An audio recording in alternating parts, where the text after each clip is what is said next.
People get onto YouTube for different reasons, but over the years I've been on YouTube, what I've seen mostly be the attraction to YouTube is the potential to make money, to either supplement your current income or to possibly make YouTube your sole source of income, more or less to make a living doing this and to have fun while you're making a living, right? You know, almost like it's not work anymore. It's fun, and they're paying me to do what I want to do anyhow, which is the American dream. However, the reality is that YouTube actually is work.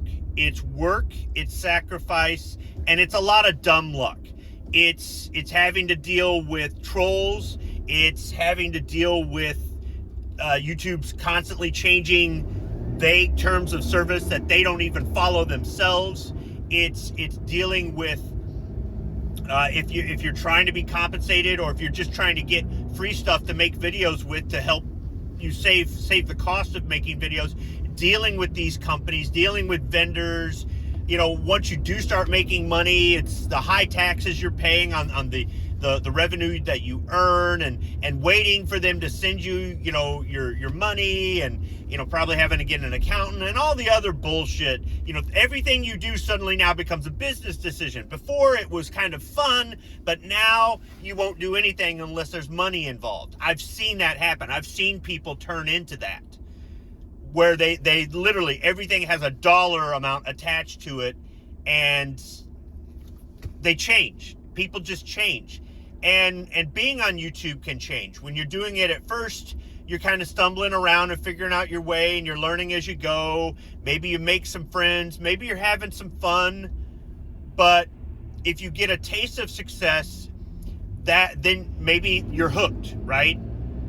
And then when that success becomes harder and harder to achieve, you know, you get that first check from YouTube, and then you don't see another check again for more than a year, and you're going, hey, what the hell? You're discovering how much work this can actually be. Now, don't get me wrong, I'm the first person to say that this doesn't cost anything to do, because it seriously doesn't cost anything to do. This phone that I'm using right now, I would have anyhow if I didn't do YouTube. I'm in my truck driving to work, talking onto my phone. I'm going to go onto the computer that I would have anyhow and use the free editing software that came with the operating system. It's old, but it works, that I would have anyhow, and you know, gonna upload this onto YouTube, which is free to use.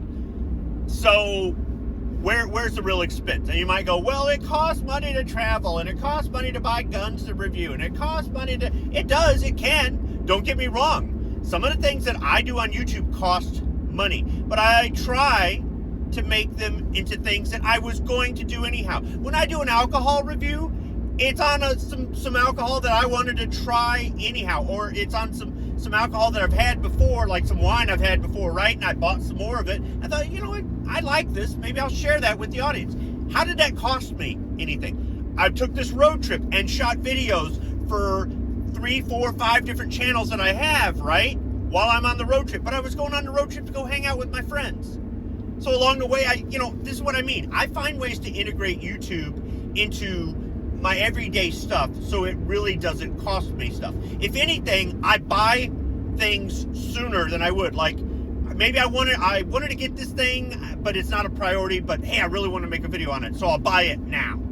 I'll buy it now instead of buying it whenever, right? So, I mean, I've spent money on YouTube, and you might go, well, yeah, but you're not successful on YouTube. You're right, I'm not. I'm not successful on YouTube because I don't make the videos that people want to watch. I don't. So you might go, well, that's what I mean. I've got to do that in order to make money. Well, I suppose. All right. But, you know, shooting a metal target at point blank range, or showing off the latest, greatest gun, that seems to be the videos that get the views. Yeah, that can cost money, but that just says who you really are. You're not on here, you're not on YouTube because you want to promote the Second Amendment. You're not on YouTube for fun. You're strictly on YouTube to make money. And that's what I mean. So, that's not the only reason people are on YouTube. Some people are on YouTube like I am for fun. And I'm not saying you have to be on it for fun. If you want to make money, make money. I don't give a fuck. Just don't lie about it. Okay? The lack of transparency from some YouTubers is just, it's something else, I'll tell you. But anyhow, some people are on it for fun and that sort of thing. I got to say that I've networked out with other people. I've learned about things that I never knew before because I was able to network out with other people. I've made some really good friends. It's been a lot of fun, and I'd like it to continue to be fun. If it isn't fun anymore, I don't think I want to do it because this takes up a lot of my time. I choose to give up a lot of my free time for this, or I choose to try to use time management to do the things that I want to do or need to do and do YouTube at the same time, like right now driving to work, right?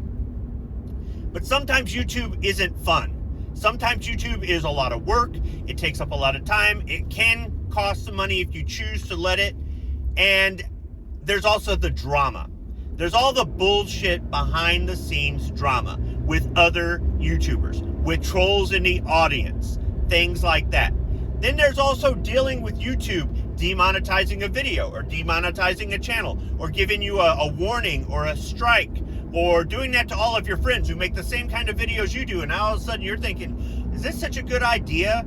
YouTube telling you that you can't play the free background music that you can download off the YouTube studio on your video. Seriously. Or even if you have the artist's permission to use this music, they tell you can't. Or it's free. It's stuff out there that is, like as far as I know, singing Happy Birthday publicly or playing the music, the tune Happy Birthday is free. But I'm sure YouTube's got something where they'll find a way to give you a copyright strike for putting Happy Birthday in your video. That's what I mean. And it can get frustrating. It can get frustrating dealing with YouTube. It can get frustrating dealing with any of the companies that you might be dealing with out there, and it can definitely get frustrating dealing with the audience and other YouTubers.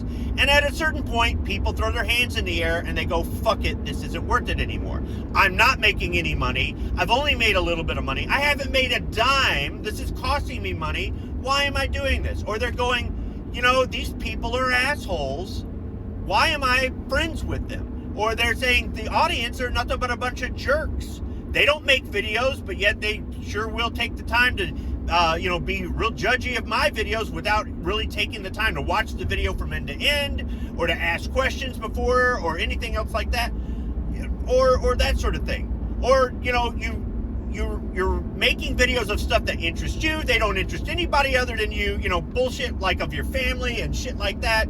And you're not responding to comments because you probably don't even understand that you need to interact with your audience or doing other things to promote your stuff. And you're going, why am I getting any channel growth? I put up 2 videos of my kid in the backyard. Why don't I have 1 million subs and making money? And dude, it takes work. Well, I don't want to do that.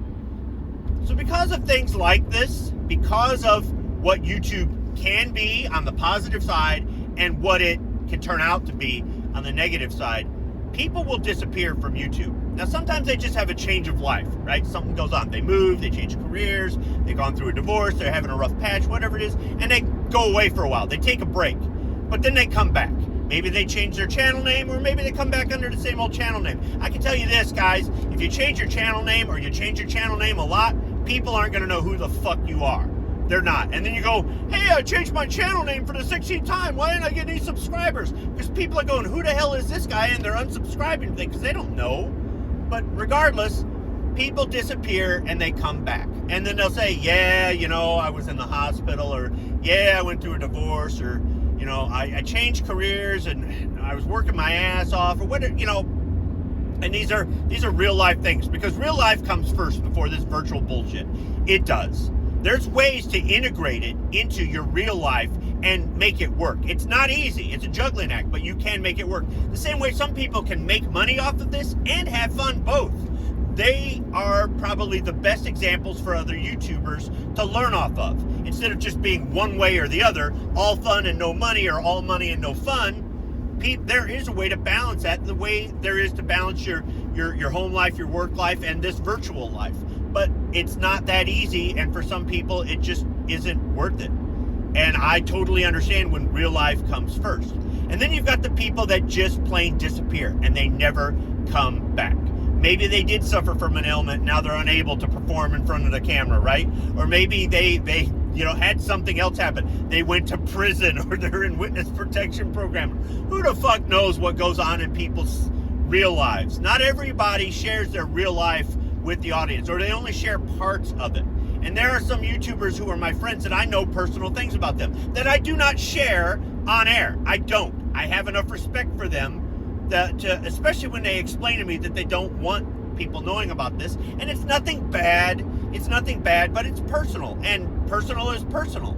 And I know that there are some things about some people's personal lives that might be encouragement for them to disappear off of social media altogether. Social media can be so positive and has so many good things about it, but yet social media,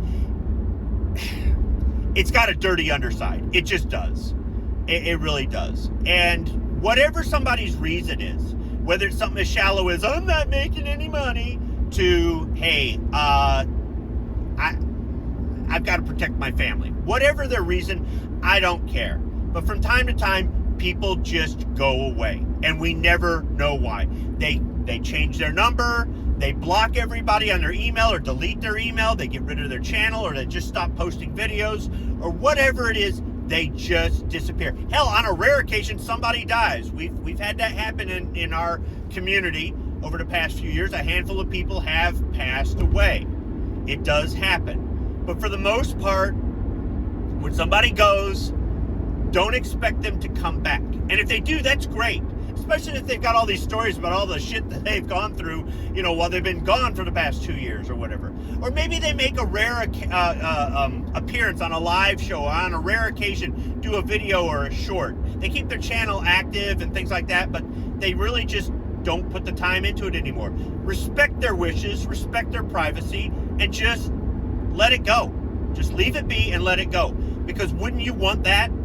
Wouldn't you want somebody to respect your wishes and respect your privacy if you had a reason why you didn't want to do this anymore, or you wanted to do this on a very rare occasion, or you just need a break from it? Because it can wear on you, and some of the negatives really can outweigh the positives. If you're just in the audience, you might not understand. But if you've done this for a while, I think some of you guys out there know what I'm talking about.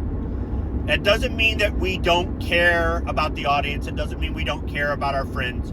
But sometimes you've got to disconnect yourself from your audience and your friends to disconnect yourself from all of the other things out there that you don't want in your life.